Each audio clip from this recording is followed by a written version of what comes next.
Hello, my friends, Gary Goers and fellow poets. Welcome back to Conversing with Poets. Hello, Mark. Mark says, "Good evening, Adam, and all. Endicha is another winner. It has experimentation written all over it." Have you already written an Endicha, Mark? Have you already beaten me to it? If so, that's awesome. That's awesome. If you are watching and you haven't hit that like button yet, as always, please do hit that like button. I would really appreciate it. Even if you're just watching playback, it just helps the stream get pushed out to more Gary Goals, more subscribers. Hello, class. Welcome to the stream. Good to see you. Good to see you. It just like Write Along, just like this afternoon's Write Along. It's incredibly warm here, and my laptop, although for now is only warm, during the write along it got boiling hot. So we're only going to be streaming for an hour this evening, just to combat what was your comment, class? I forget what you said. I already did before I got lost in translation. Nice, thank you, class. I know I can always count on you. What was your comment in the write along about the depths of darkness and a fire, impending doom or something? I don't know. It was a cool comment. But yes, to combat that from that happening, we're not going to do 2 hours tonight. We're just going to do the one. Hello, Genevieve. Welcome, welcome, welcome. What have you all been up to, my Gary girls? What is life saying? Adam is a melting ice cube. Yes, you also said that. I've managed to dry off a little bit since Write Along. We'll see how long that lasts. But you said something else about the impending doom and darkness and something or other. It was very dramatic, and I loved it. Hi, Mitchell Malone. Mitchell Malone is in the house. What's up, Mitch? What's up, champ? Uh, Something like, hi, hi, hey, Genevieve. Hello, everyone. The poets are ascending. The Gary Goals are grouping, but there are still 10 people watching and only 5 likes. So half of you haven't hit that like button yet, and you're breaking my heart. Don't forget to hit that like button, guys. Ah, man, what are we to do with only 1 hour of Adam? Thank you, Danny. Also, hey, everyone. Hi, Danny. Hi, Mitch. Welcome to the stream. Welcome to the stream. Don't worry, I've got some news articles for you, and we're going to talk about planning your collection. I think previously we've talked about how to know when you're ready for publication. Now, tonight, I want to talk about how to plan your collection or your chapbook. Excuse me, that didn't take very long. 5 minutes in. Hey, Del Girl. Hi, all. Here we are again. Did you cool down? Okay, Adam. Now for round 2, meltdown, Adam. Genevieve broke me in the Write Along stream and gave me a word that my brain was just having a lot of difficulty trying to compute. Morning, Mark. Welcome, welcome, welcome, MD. Good to see you. Good to have you here as always. All right, the gang is back together. The gang is back together. Yeah, so we're going to talk about how to plan a chapbook, how to plan a collection, how to plan a book, basically, your book of poetry. And as I say, I've got a couple. Nope, fight it off. That was half a yawn. Just count down half a yawn, Danny. It's not my fault. You made me rhyme with nature. Yes, I already can't remember what that word is, and I hope I never come across it again. And I know that now that I've said that on stream, you're going to put it in the chat box and make me say it. But go for it. If you want to break me again, go for it. I see how it is. Also, I pulled my muscle. I pulled a muscle. I don't even know where it is. It's like my shoulder / my spine. I know my spine is not a muscle. Basically, I picked something up and my spine popped, it clicked. And then almost immediately my shoulder blade was aching and it was difficult to sleep because of it. There it is, nomenclature. Obviously, I'm going to do this. Nomenclature. Yeah, and it's been really sore all day, so I don't know what happened. But as Genevieve also pointed out, I basically got bullied in the last stream. But as Genevieve also pointed out, I'm getting old, getting these injuries from nothing.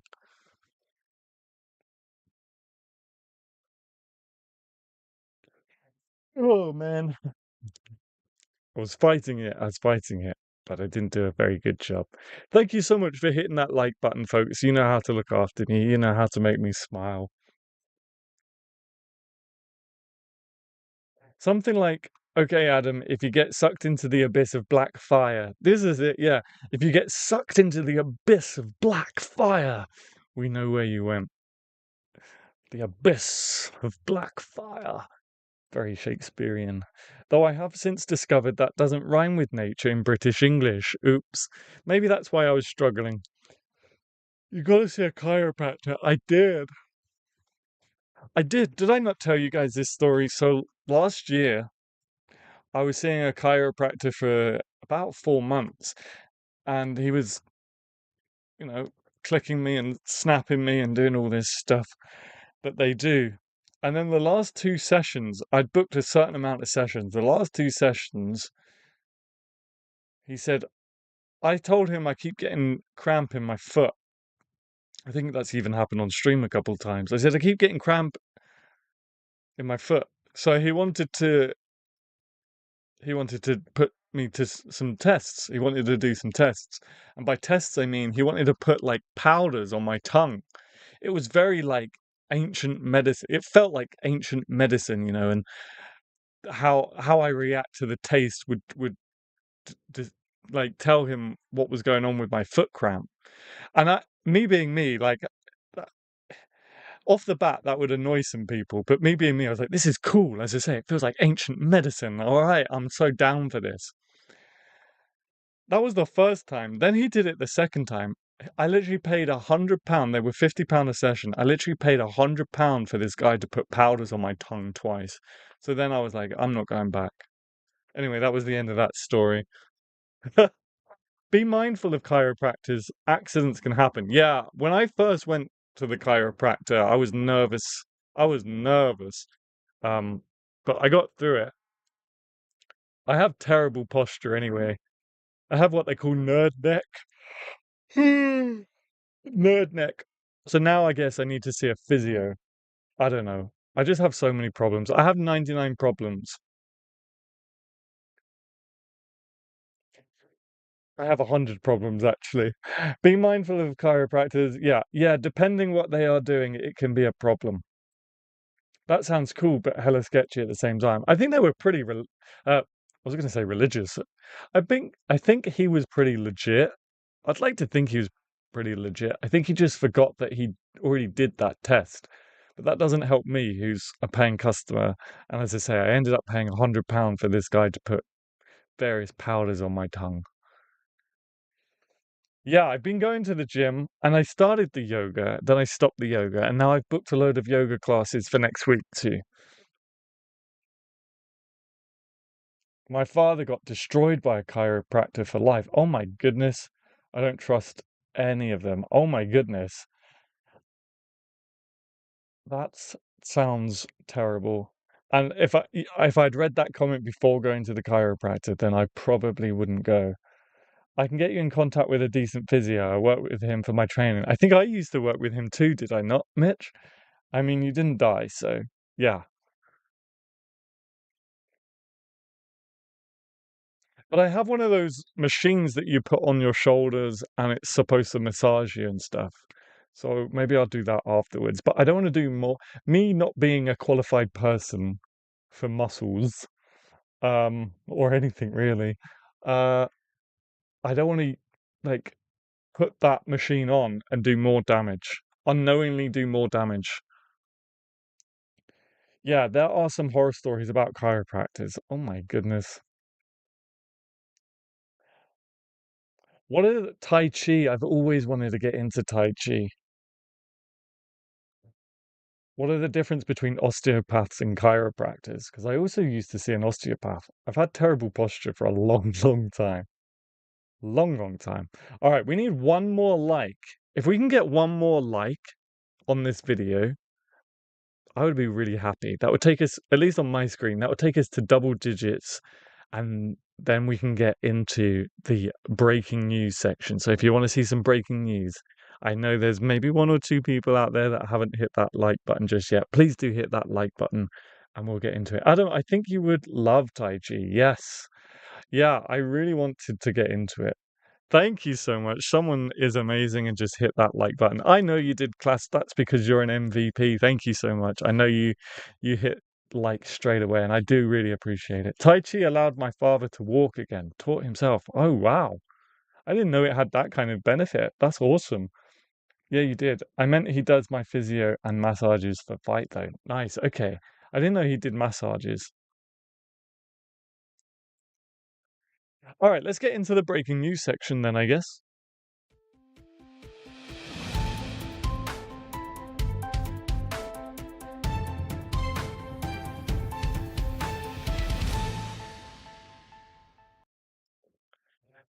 MD says, sorry, that was me forgetting to push fixing display driver issues. You don't need to apologize. I appreciate it, but it's never, I'm not holding like a gun to your head. Can I say that on YouTube? Have I just demonetized this stream? I don't know. But I really appreciate that you did manage to hit that like button, MD. Thank you so much. If the terms are used the same, an osteopath may just be a doctor of osteopathy. Oh no. Not again. Osteopathy, which is a similar title and degree to an MD.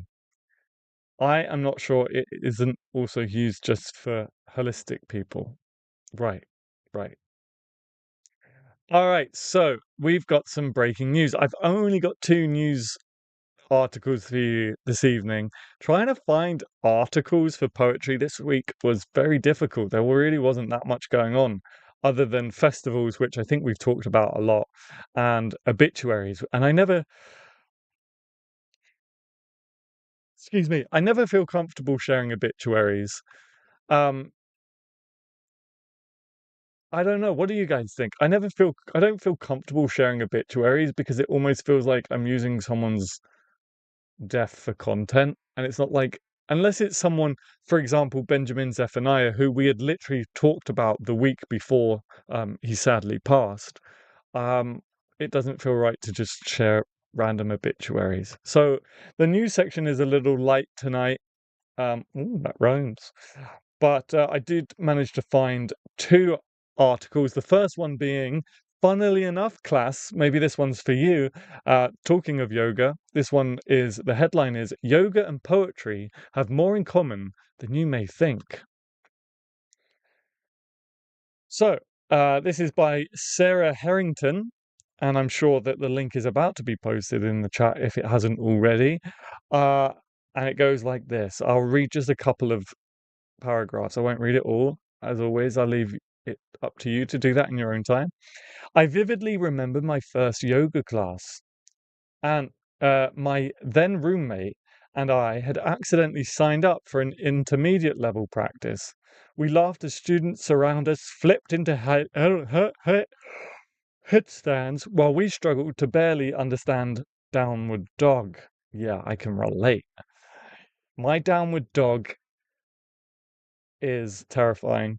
But after fumbling our way through that dynamic, breath-filled class, I spent the entire night writing. There was clearly something for me to discover with yoga, and I kept following that feeling until it became a steady part of my life. Yoga and writing are practices that have much in common. Both focus on paying careful attention to the world and ourselves in it. Both ask us to remain present and consider how we feel, move, and what is happening around and inside of us. When it comes to poetry specifically, both work consciously with the breath. Interesting. Just as yogis conduct their movement to inhalations and exhalations, poets consider the breath in decisions about rhythm, repetition. Okay, I see where you're going with it now. Repetition and where to break a line. Poetry has ancient roots in an oral tradition where breath was used. My goodness! I don't know what this is. The doors are wide open, so it's definitely not ventilation. Poetry has also ancient roots in an oral tradition where breath was used to help measure lines to make them easier to memorize. On the yoga mat and on the page offer kind of medicine. Yeah, that's true. But it is not only a contemporary concept. There is a tradition of poets who worked with contemplative practices such as yoga and meditation, Allen Ginsberg being one of them, used to meditate with a pen and paper next to his cushion. Did you guys know that? I didn't know that, in case an idea came to him. Mary Oliver famously took long meditative walks. This is very good for your poetry and for your mental health. That's why I'm always on walks with a notepad in hand. We've talked about the subconscious delivering ideas on walks and stuff. All right, I think I'll give the rest. Interesting though, I'll give the rest of the article over to you to read in your own time. That wasn't good English.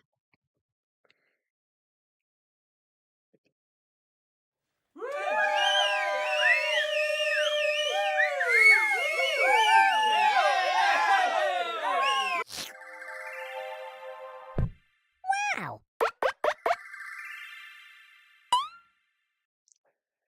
Thank you, Genevieve. That's actually Genevieve's second super chat of the day. So thank you so much for the $9, Genevieve. I really, really appreciate that. It means a lot. Can we get a big round of applause to Genevieve in the chat, please? Oxygen allowing free thoughts to swim. I concur. Yoga and poetry can coincide. Both practices are ancient. That makes sense. I'm kind of getting annoyed with myself now. What the hell? That makes sense. I used to get so many random ideas during Savasana. I have heard of Savasana, and I can't remember what it is. But next week I will be in Savasana.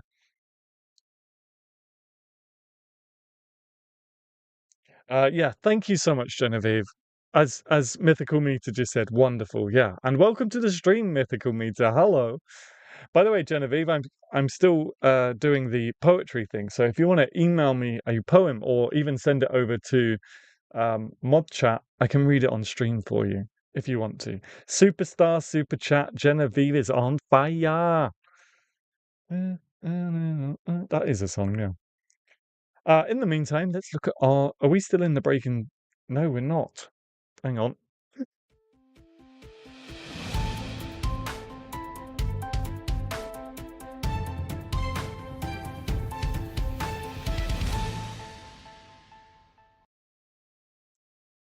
I went to the wrong screen. Your boy's all over the place tonight. All right.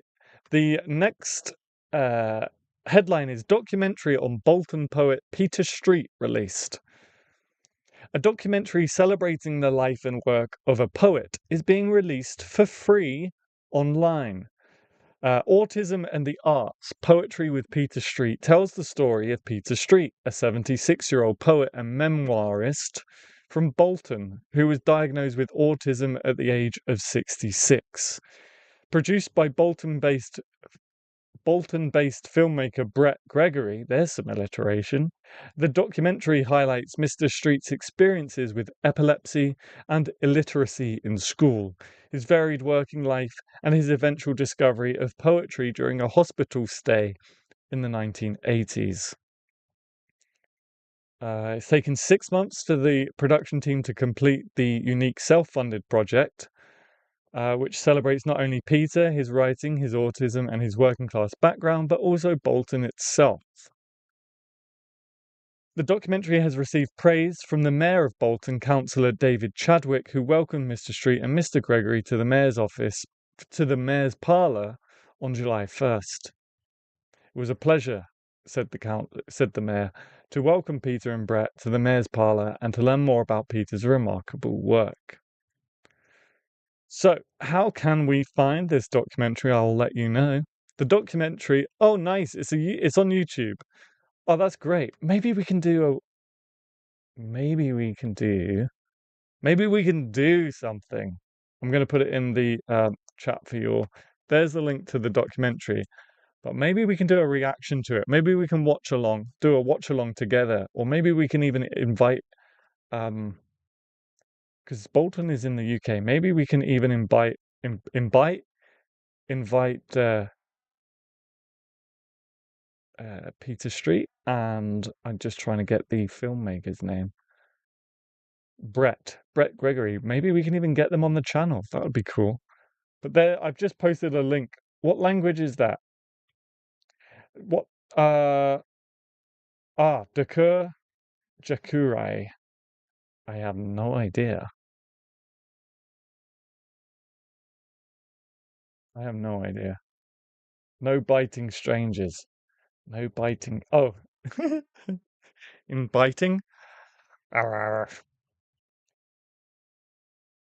I'm weird. I'm so weird. Wow.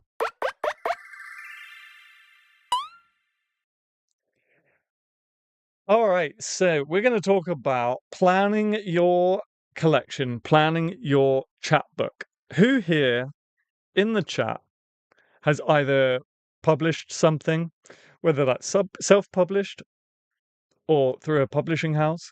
Who has published something or is getting ready to publish something? Let me know in the chat. How many of you are gearing up to publish something or have already gone through this process? That is the Sight Guild script. Question mark.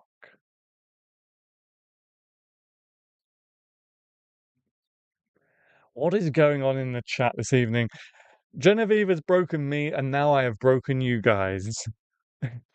We're all melting in the heat.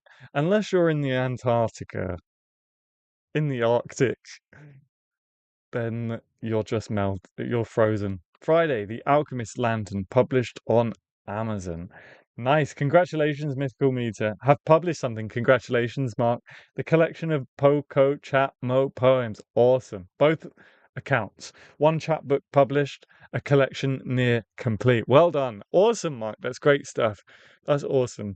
So we have a few veterans in the chat. We have some people gearing up to publish something. Is there anyone in the chat or watching who is gearing up for the process for the very first time? Sorry, I'm just getting rid of some cobwebs just now. Just do a quickly glance up to make sure there's no great big spiders above me. Are there any people in the chat or watching, don't be shy, who is getting ready to do this for the first time? If so, that's really awesome. That's really awesome. I hope Freedom Quest will be ready in a couple of weeks. Hello all, sorry I'm late. Welcome to the stream, Dazzle in the Dark. We have spoken about our news. We are just getting started on our topic. Counts. I'm so confused. If oh, there, I missed that. If Poco Chatmo counts, then just that. Of course that counts. Of course that counts, Genevieve. All right, so congratulations. So let's talk about how we go about planning a book and a chapbook. What do we think in the chat? Let me know. What do we think is the most important part of planning a book? Because you can come at this from two different sides, two different ways. You can either be writing lots of poetry for years, months, decades, and then start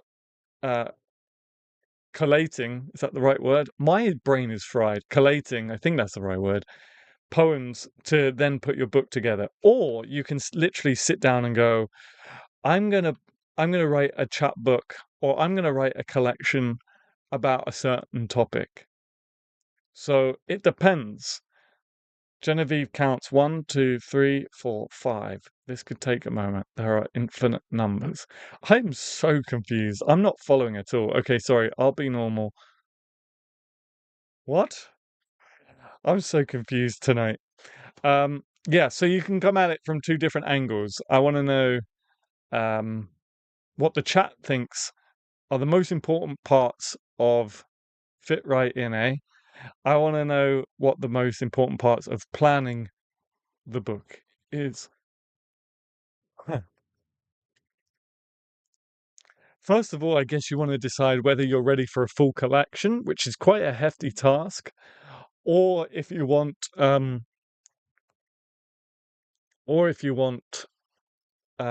chapbook. And a chapbook, my chapbooks, I think, tend to be 25 poems. It's been a while since I put a chapbook out now. Anywhere between 7 to maybe 25 poems, I would say, is a chapbook. Then you've got a pamphlet, which is a little bit longer than a chapbook. Then you've got a full collection. So if you're going down the road of a theme, then I guess you have to decide what that theme is. For a full collection, you need to make sure that you're able to write a full collection, a lengthy, substantial amount of poetry based around the theme or themes. It doesn't have to be one that you've selected.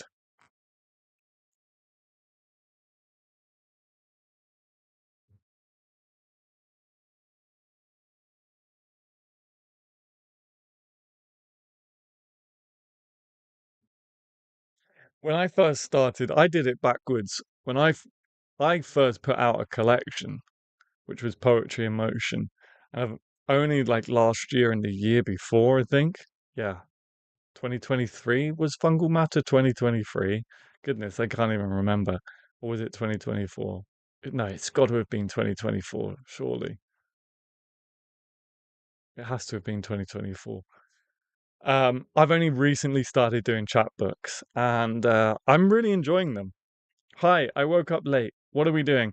We are just talking about planning a poetry collection and the steps that you need to take as a poet to plan your book. I'm just waiting for the chat to let me know what some of the steps are in planning that book. For Freedom Quest, I reviewed the catalogue and saw a few poems on different aspects of freedom. Yeah, exactly. Exactly. So did you write specifically for the collection Mythical Meter, or did you just pull from your already existing body of work?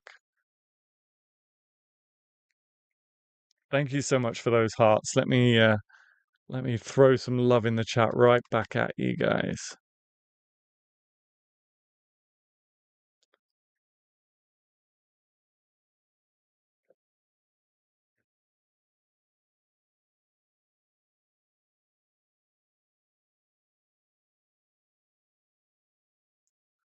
These are mostly already existing. Nice. So you already had a large body of work around that theme. So that's one way of doing it. If you're lucky enough to have a big enough body of work to be able to do that, that's great. It certainly speeds up the process. I technically am planning a second chapbook for a second and third. One has a theme that came from a poem or two, the other no theme per se. Nice. Now, when you say the other will have no theme per se, and I know you said per se, it's always nice if you're putting your collection together. It's always nice if you do have a number of poems, 2 or 3 poems around the same theme, to put them together in your book. That's something to consider. Um, what's really important to keep in mind is if you're self-publishing, at least, if you're going for a publishing house, they'll do all of this for you. At least they should. By the sounds of it, publishing houses do the bare minimum these days, which still frightens and shocks me, annoys me a little bit too. You might as well self-publish if you're going to do everything anyway. But anyway, if you're self-publishing, I am sorry to be the bearer of bad news. I'm sorry to be the one to tell you, but unfortunately, writing the poems is only half the job. There is still lots of hard work to do, and part of that is sort of editing, typesetting, and kind of organizing the book. By organizing, I mean deciding. Nice. You're a legend.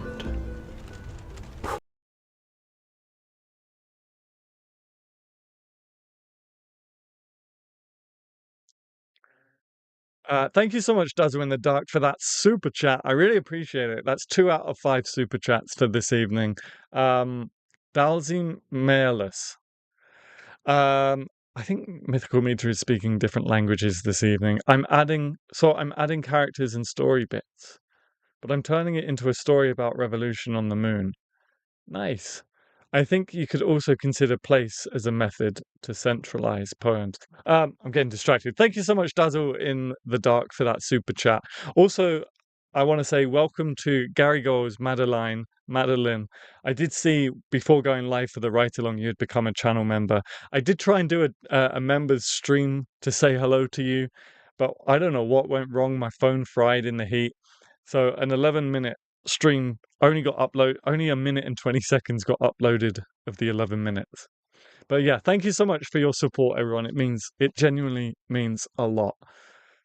I can't remember what I was saying about the chat books now. Oh yeah, the hard work unfortunately doesn't end at the writing of the poetry. You have to think about um organizing the book and which poems go where and why they go there.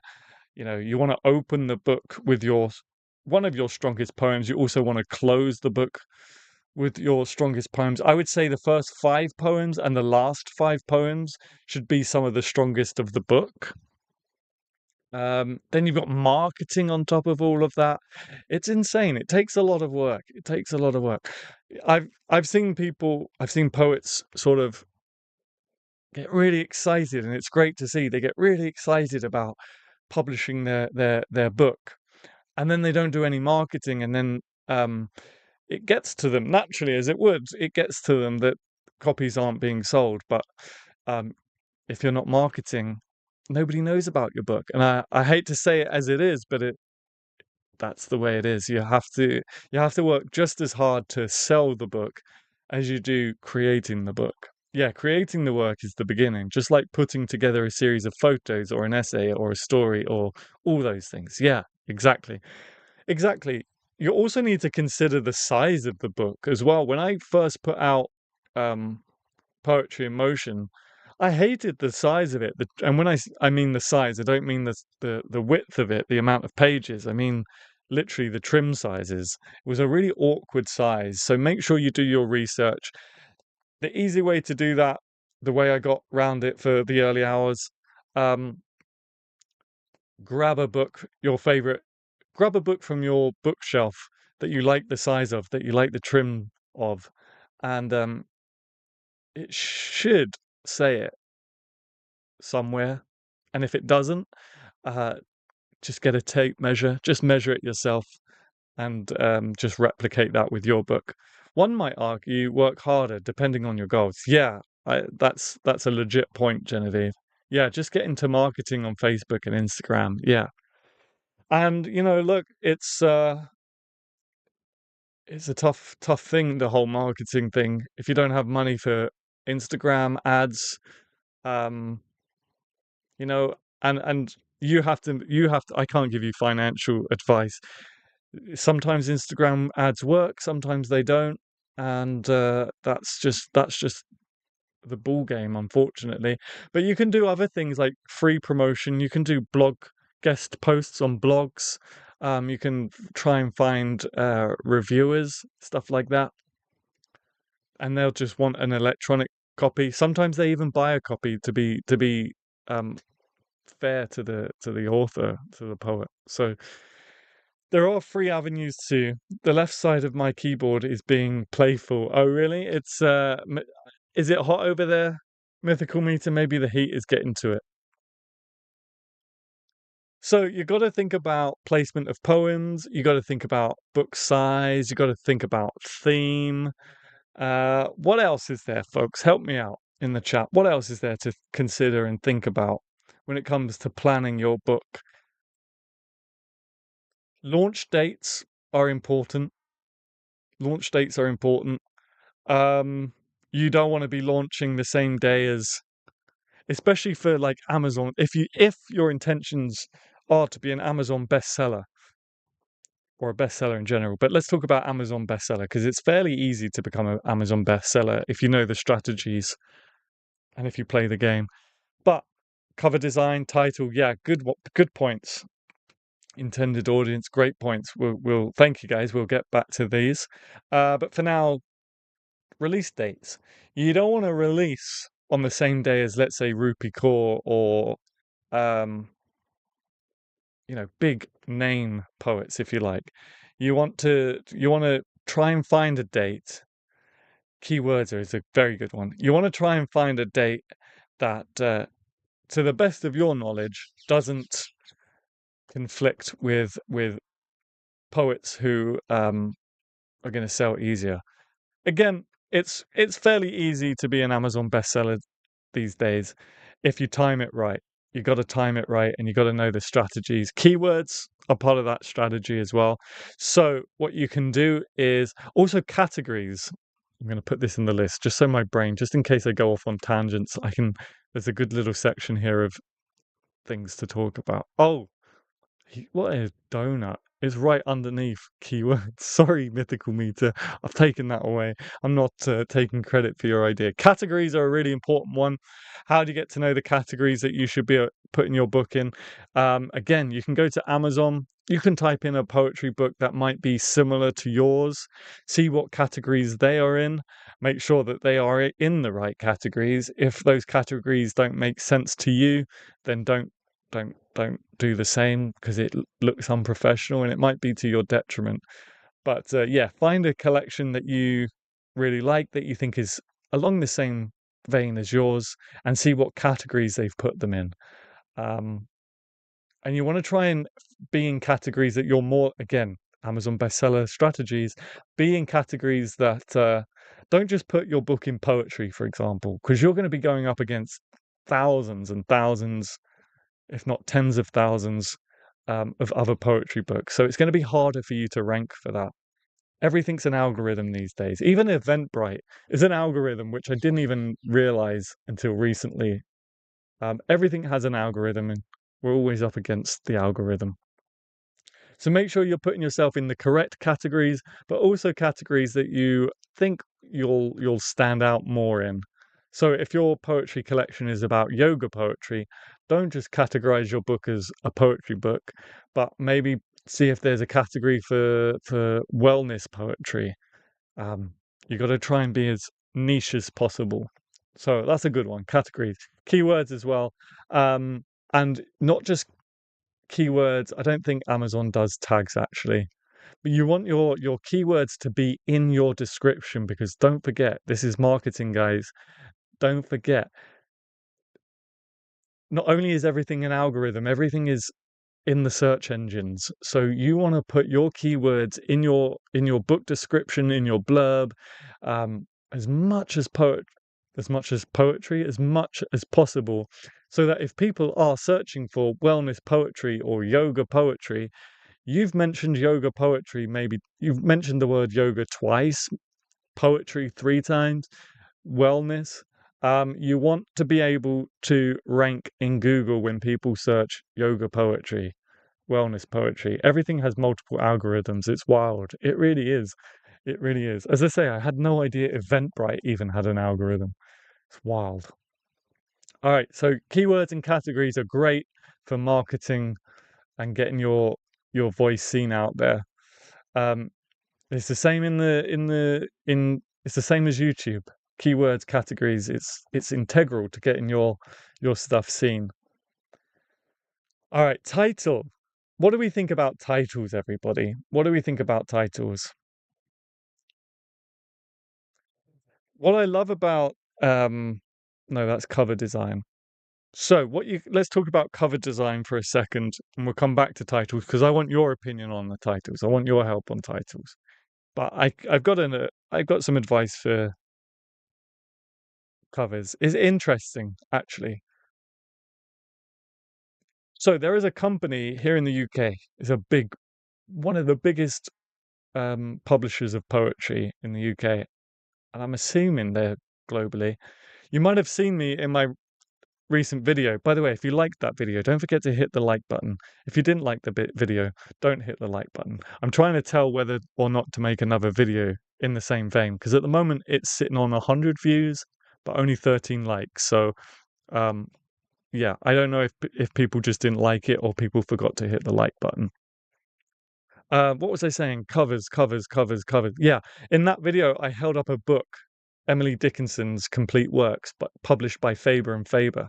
If you look at Faber and Faber's work, their catalog, they have a distinct cover style. It is minimalism, absolute minimalism. You mean the Poets video? Yeah, the National Poets video. Um, the cover is a color, and then the poet's name, and then the title. And as I say, it was just the complete works, Emily Dickinson. It is minimalism, but they've made that their branding. And what a lot of people are doing is kind of ripping that off. And I think it's working for people because people just assume it's a Faber and Faber book, and it's not. I'm not suggesting you should rip anything off, but I am saying that people are already doing it. So you can consider that. Other than that, your cover. So that's minimalism, right? And it's working for Faber and Faber, and it's working for self-published poets who are ripping that off. But on the other side of that, you also need to think about a cover if it's on the shelf and you're lucky enough to get it in a bookshop.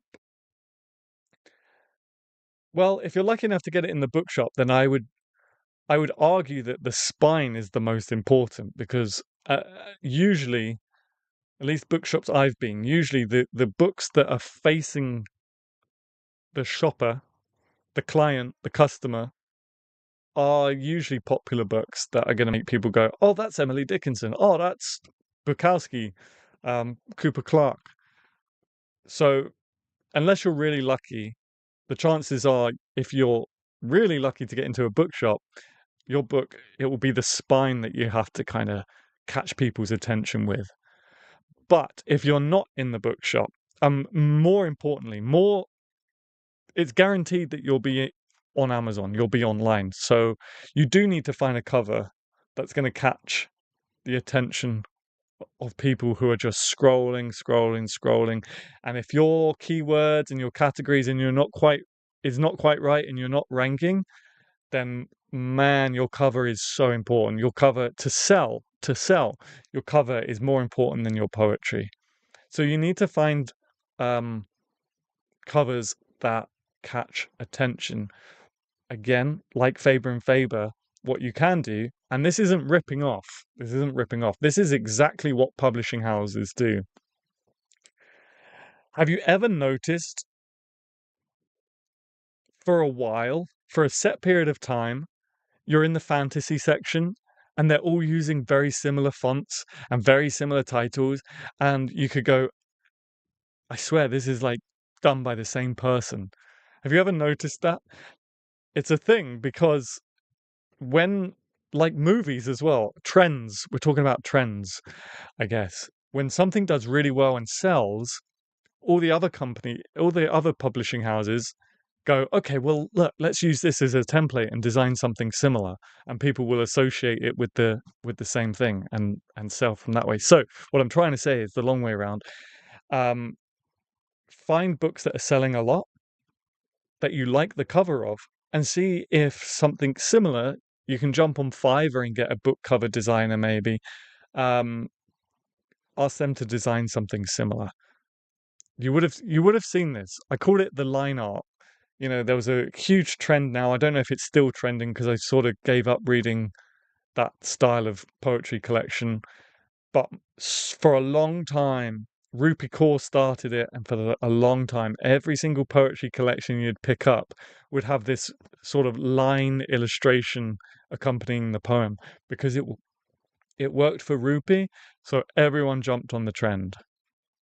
If you can find colors that are unique and complement each other, you can stand out through color, and then people might begin to associate your name with colors. Yeah, exactly. You want to pick colors that stand out. I've noticed on YouTube, for whatever reason, videos with yellow font in the thumbnail seem to do really well, more so than any other color that I've noticed. I'll probably go on my channel tonight now and look at that again and be like, what on earth was I talking about? No, they're not. But yellow seems to grab attention and get the clicks. So again, it's not this is the hard work, guys. This is the hard work. And I really want to be honest with you because again, I've seen it so many times.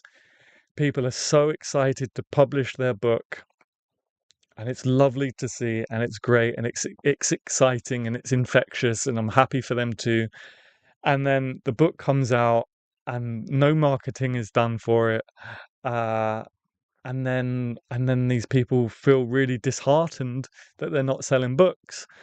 But on the flip side, no work is being done to sell the books, if that makes sense. It might sound brutal, and I'm trying to say it really nicely. I'm just trying to give you all of the information so that you go at it full force. Hi, Kara, good to see you again. Welcome back to the stream. Otherwise, everything can just flatten and become copies of copies of copies. Yeah, I mean it does. It does look at I use the film industry again because it's just easier. But look, superhero fatigue, right? We just had loads of superhero films all at once, and now nobody's going to see them because they got bored. Trends are trends, literally the meaning. They last for a certain period of time and then they die out. So don't jump on an old trend. Make sure you're jumping on a new trend, or maybe starting your own. I'm not sure. I'm not sure.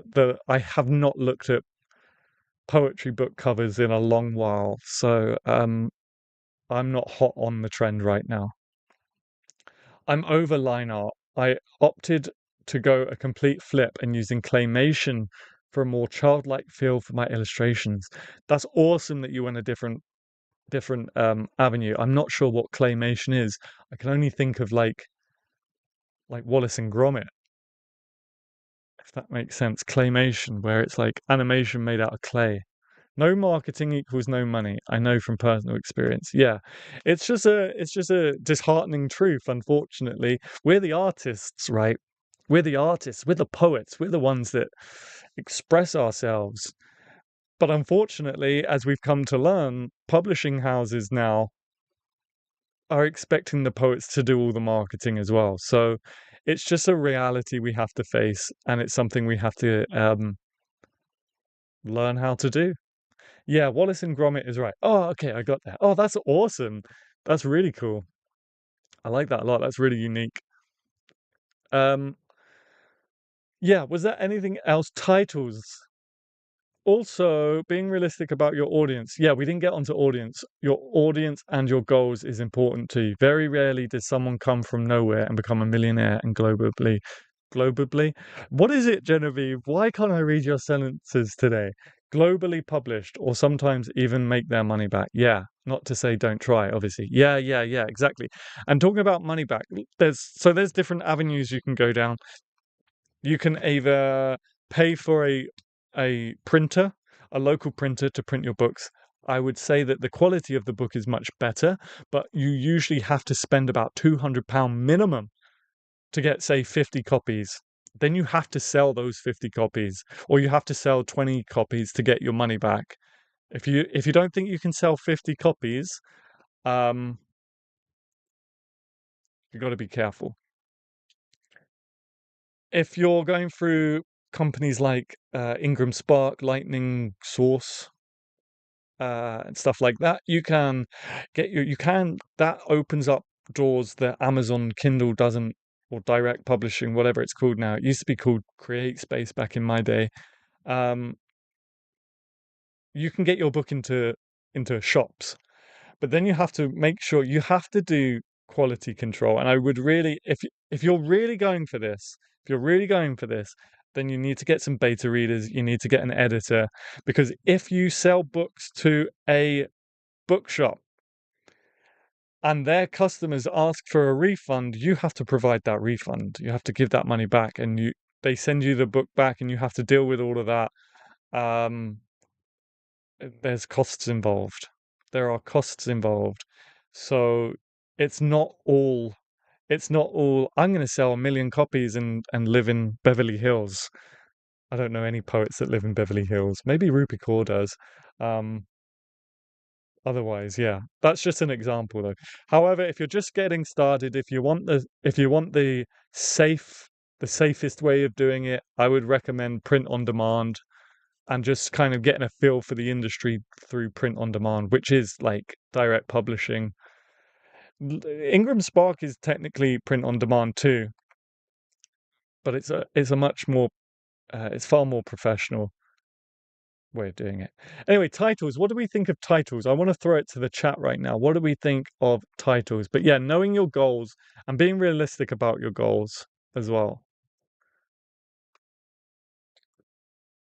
Avenues to sell. Let's while you guys type about titles, because I want you guys to handle that one. How important are titles and what are your tips for titling your collections? While you guys do that, let's talk about avenues you can sell your book. So you can go to poetry festivals. Um, I'm just trying to think actually.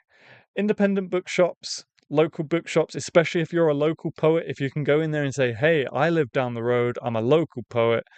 Would you stock my book?" They're more likely to say yes. Independent bookshops. I don't know about chains. In the UK, it would be very difficult to get your book in a chain. There's a whole process which you can do through Ingram Spark and Lightning Source that you can't do through um, other places like Lulu and Kindle Direct. Why do I keep saying Kindle? Yeah, it is KDP, isn't it? Yeah.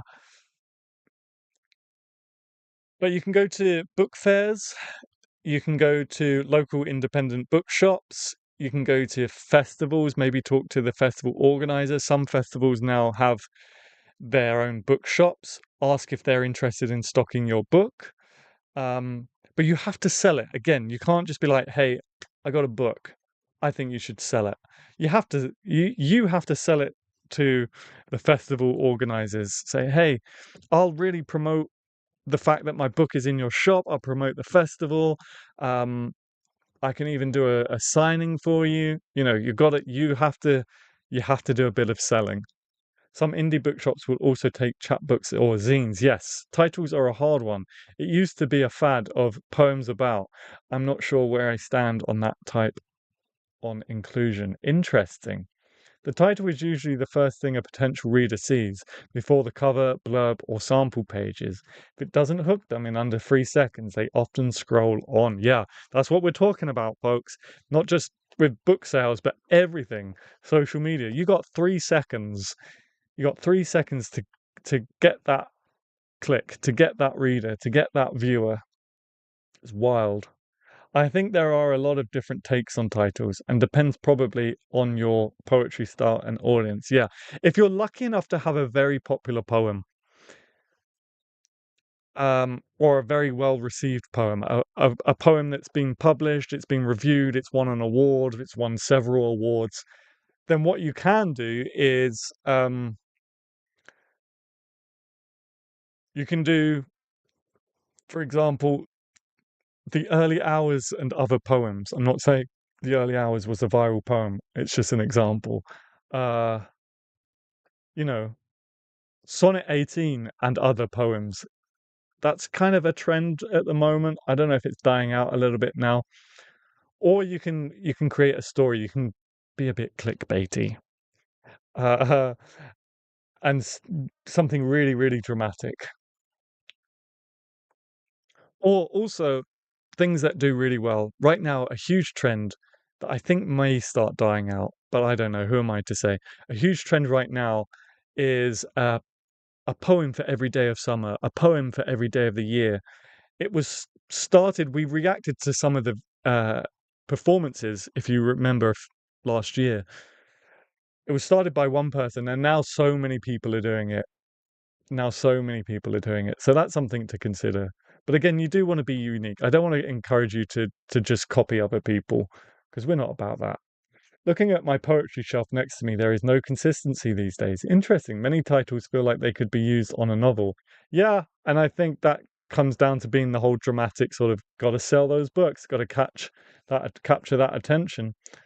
Um, the only time I've ever titled a collection was a chapbook for class. I named Freedom of Expression, an ekphrastic chapbook. Nice.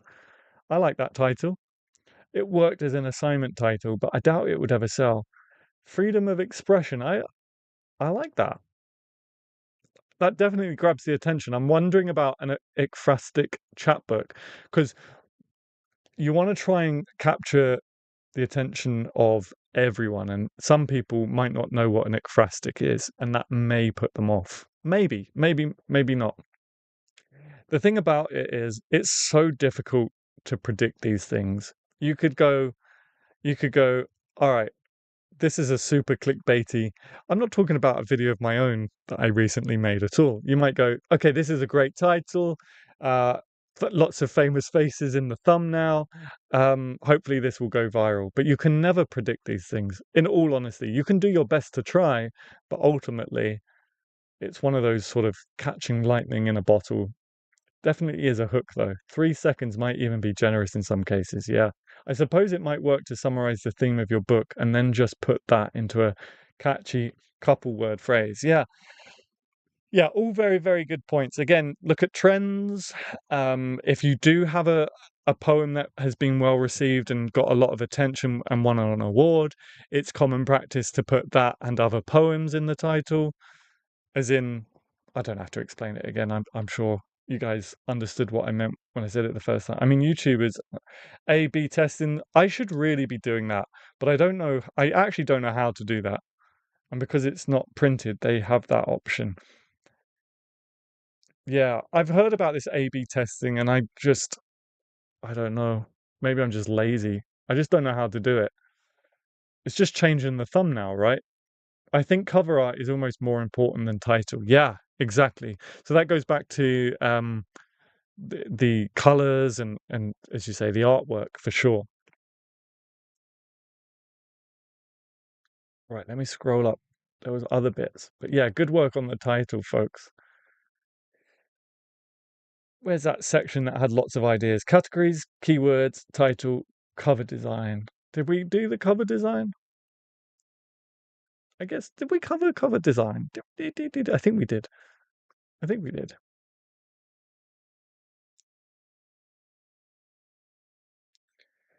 All right. Last few moments. What else do we think as tips for anyone that's starting out or anyone that's planning to go again? We see pictures faster than we read words if we are scanning or scrolling. Yes, we do. We do. And this comes down to your target audience as well. So, for example, the reason I say that, for example, if you say to yourself, I really love the minimalism of Faber and Faber, the people you're attracting, likely, again, it's hard to predict, but I would say the people you're attracting with that style of cover are the people who are well versed in poetry, probably read a lot, know who Faber and Faber are, and probably have a substantial amount of collections on the shelf. To go, oh, that looks like a Faber and Faber book. If they're not who you're attracting, Genevieve.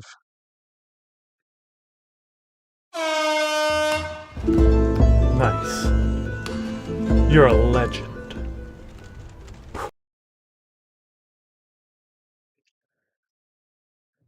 Oh, Genevieve, thank you so much.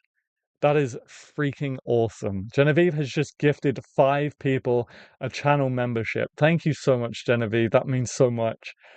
Plus your 2 super chats today. So congratulations, Mississippi, Ghost of a Goddess, Tanya, Erin, and Ra on your channel membership for a month, courtesy of Genevieve. Thank you, Genevieve. You're gonna make me blush. What was I saying? I've forgotten what I was saying. Yeah, if you're aiming for people who are maybe not necessarily uh, reading lots of poetry and you just want to capture their attention and get them into poetry or for whatever reason, newer readers, then yeah, you need to you need a cover that really stands out. And again, that is all part of the planning process in who your target audience will be. Also, depending on what your goals are, if you just want as many people to read your book as possible, price point is going to be a consideration. I don't know if there's a poetry equivalent, but I know that if I want something that's in the public domain, Wordsworth. Oh my goodness, you guys, what are you doing to me today?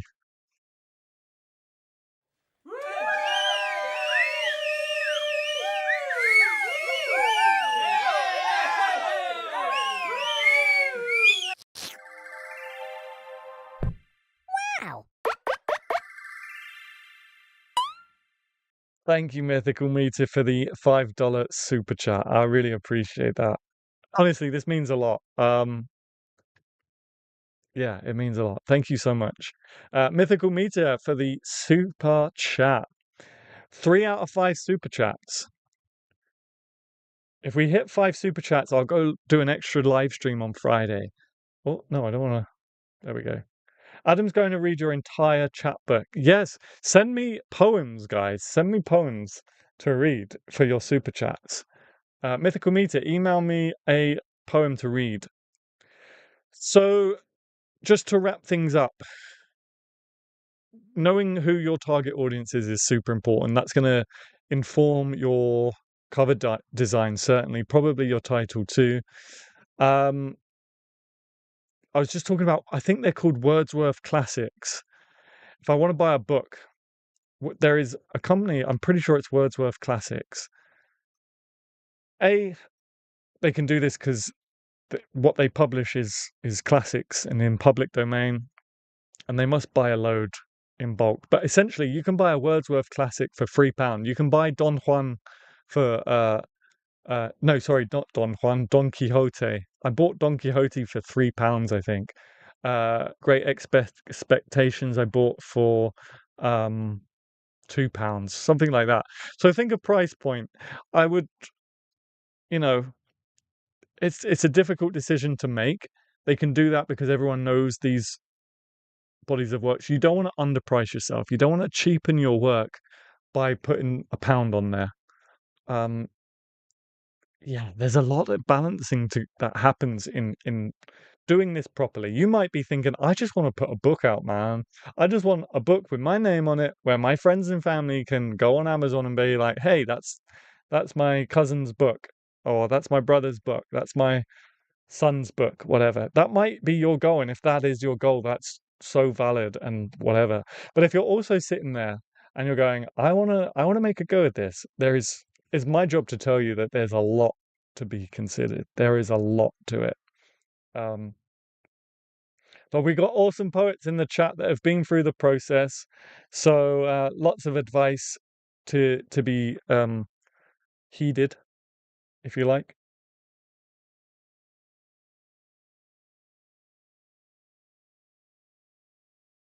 Genevieve MM diamonds. They are diamonds. They are legends.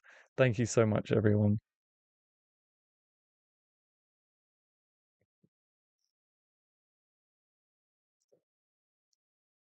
All right. So I guess I will leave it there. Unless anyone has any questions. I tell you what, let's open up to a Q&A, I guess, in terms of publishing. If anyone has some burning questions that they'd like to know, feel free to put it in the chat. All this talk of book compiling is reminding me how fast September and the potential of 25 Poco Chatmo is coming up. Yeah, I need to get over the fear of friends and family judging my work first. I'm still trying to feel comfortable being a poet. That's valid. That's completely valid. But someday I would like to publish. And when that day comes, we'll be all behind you, supporting you, Cara. Absolutely. I got complete Longfellow, Shakespeare's sonnets, Whitman, and other poets for free on Kindle a while back. Sadly, my Kindle died a few years ago, but it was amazing. This is the only problem in my eyes. Maybe I'm just old and grandpa. This is why I don't touch electronic, like Kindle, electronic books. And streaming, yeah, of course I stream, but I still buy DVDs. That's true. Just 6 weeks away. Oh my goodness, is it really? 6 weeks? Damn. I feel like we've only just gotten over April. I feel like we've only just done Glopo Rimo. But yeah, if anyone has any questions for the next 4 minutes that they want to ask that either I can answer or if I can't answer, maybe there's someone in the chat that can, feel free to do so. Hey, oh my God, Poco chat mode 25. Hey, have you scheduled the kickoff? No, what? Poco chat mode? No, no, no. I have no idea what I'm doing day to day, let alone month to month or week to week. I'm so busy that I kind of just live my life day by day. It's kind of chaotic. I won't lie. It's kind of chaotic.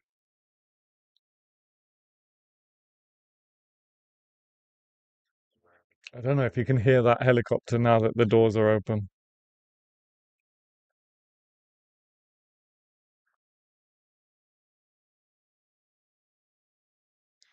In other, so we were talking about marketing. I'm just because it's so important, guys. Marketing is so important in terms of free marketing.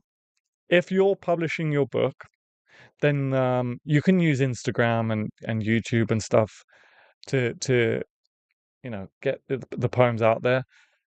Obviously, if you're publishing for a house or a company, I I have started to warn you guys about this.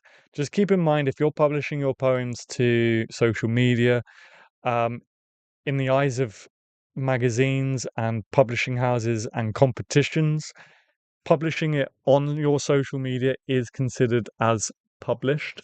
So, unless they say otherwise, some places might say we don't accept previously published poems, excluding social media, or they put including social media, I guess. If they don't put either one, then I guess it's a 50-50. What's your opinion on pen names? Are they a good idea? I ask because I'm used to being seen online as Ghost of a Goddess instead of my real name. What about copyright? Okay, so pen names. People use pen names for very different reasons. I actually published something under a pen name at the start of the year that I haven't told you guys about. I will never tell you guys about, sorry. And it was super freeing. It was just a bit of fun. It was a short story. It was just a bit of fun. I was just being stupid, but it was super freeing. And I can only imagine it's the same case as publishing under a pen name for poetry. Some people publish under a pen name for legal reasons.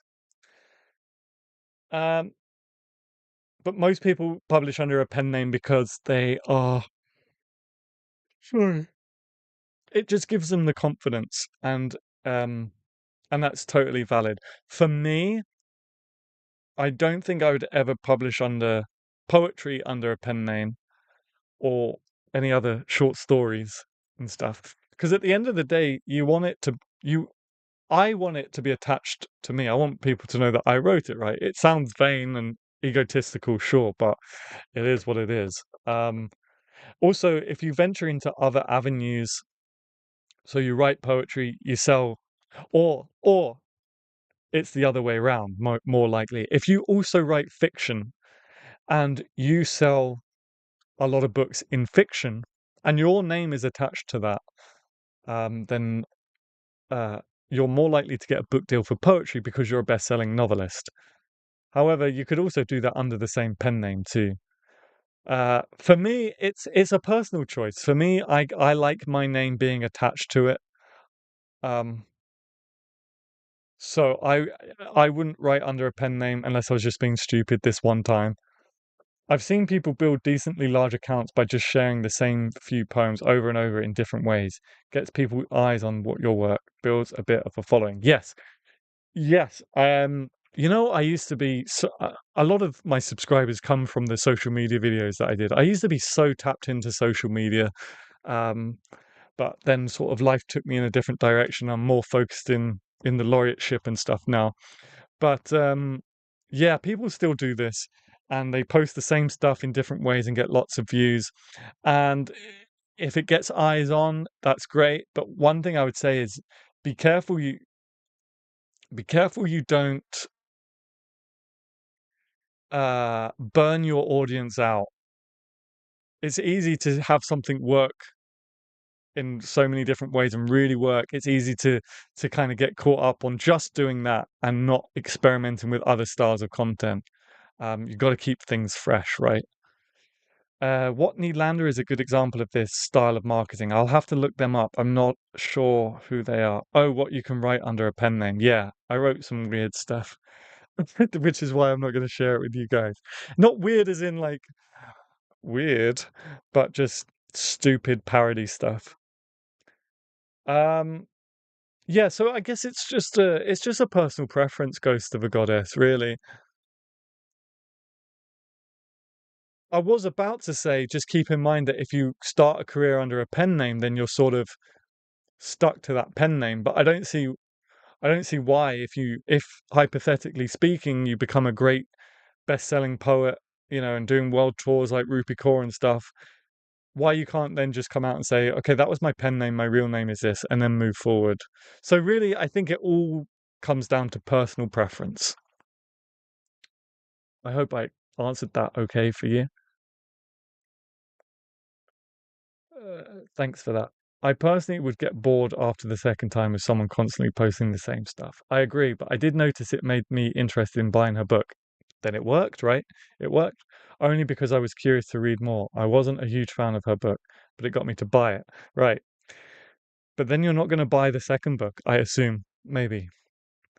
So there are things in life, quick fixes, quick successes, quick, I don't know how else to put it other than quick fixes. There are like things you can do quickly that work in that instant, but short game stuff, right? Short game. But long game is detrimental. And you always want to be thinking about the long game. In an ideal world, you have a balance, right? You have the quick game and the long game. For example, I do shorts because I was getting lots of views and YouTube were pushing the shorts. They seem to be dying down now, but the shorts was the quick game.